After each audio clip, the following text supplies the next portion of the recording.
নমস্কাৰ আৰাধনা ব্ৰাকিট চেনেলে আপোনালোক সকলোকে আদৰণি জনাইছোঁ। আশা কৰোঁ সকলো ভালেই আছে। আজি সৰস্বতী পূজা, সেইকাৰণে মই ভাবিলোঁ এটা মিঠাই আপোনালোকলৈ আগবঢ়াওঁ। একেবাৰে সহজে বনাব পৰা পনীৰৰ সন্দেশ, আৰু বগা বস্তু এনেও সৰস্বতী পূজাত বনাই ভাল লাগে। সেইকাৰণে পনীৰৰ এটা সন্দেশ বনাই আপোনালোকলৈ আগবঢ়ালোঁ। এয়া পনীৰ লৈছোঁ 250 গ্ৰাম, এটা মিক্সিত এয়া মই মিহিকৈ পাতলকৈ কাটি লৈছোঁ আৰু এইখিনি মিক্সিত পেষ্ট কৰি ল'ম। এতিয়া এখন কেৰাহী ল'লোঁ, তাতে সৰু চামুচে 1 চামুচ ভাল ঘিউ, গৰু ঘিউ ইয়াত দি ল'লোঁ। কেৰাহীখন শুকান হৈ আছে কাৰণে। আৰু ইয়াতে যিখিনি মিক্সিত পনীৰ পেষ্ট কৰি লৈছিলোঁ সেইখিনি ইয়াত দি ল'ম। এতিয়া পনীৰৰ পেষ্টখিনি ইয়াত এয়া কেৰাহীত দি ল'লোঁ আৰু একেবাৰে গেছটো অলপ কমাই লৈছোঁ। এইখিনি এতিয়া অকণমান সময় লৰাই থাকিব লাগিব, আৰু লগতে চেনিখিনি মিক্সিত যিখিনি পৰিমাণত যিমান কণ লাগে সেয়া দেখুৱাম আপোনালোকক। এইখিনি এতিয়া ইয়াত দি পেলাই অকণমান সময় ইয়াত লৰাই লৈছোঁ।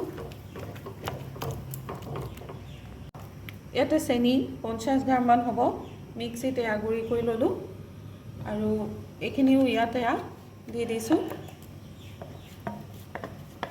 চেনিখিনিও একেলগে মিক্স কৰি ল'লোঁ। এতিয়া এইখিনি ভালদৰে মিক্স কৰি ল'ম।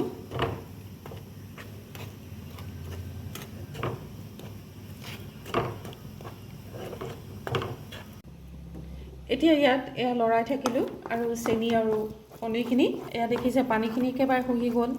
এতিয়া ইয়াতে 3 চামুচমান মিল্ক পাউডাৰ মিলাই দিলোঁ, আৰু ফ্লেভাৰটোৰ কাৰণে অকণমান ইলাচি ইয়াত মিলাই দিম।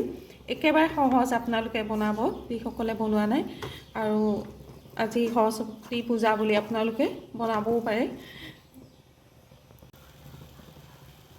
এতিয়া ফ্লেভাৰটোৰ কাৰণে অকণমান ইলাচি গুড়ি ইয়াত দি দিলোঁ, আৰু এয়া দেখিছে মিল্ক পাউডাৰ দিয়াৰ পিছত ধুনীয়াকৈ এয়া বনাব পৰাকৈ জোখত হৈ গৈছে। আৰু এইখিনি মই এতিয়া লাহেকৈ এয়া গেছটো অফ কৰি দিছোঁ।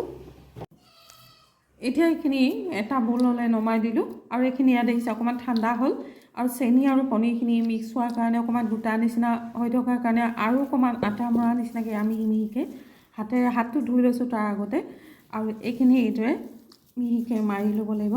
এতিয়া পনীৰ সন্দেশ বনাই হৈ গ'ল। এটা সহজে বনাব পৰা মিঠাই। আপোনালোকে আজি এই পনীৰ সন্দেশ ৰেচিপিটো চাই কেনেকুৱা পালে জনাব।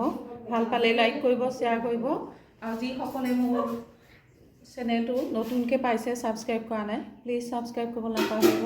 আজিলৈ আহোঁ, নমস্কাৰ।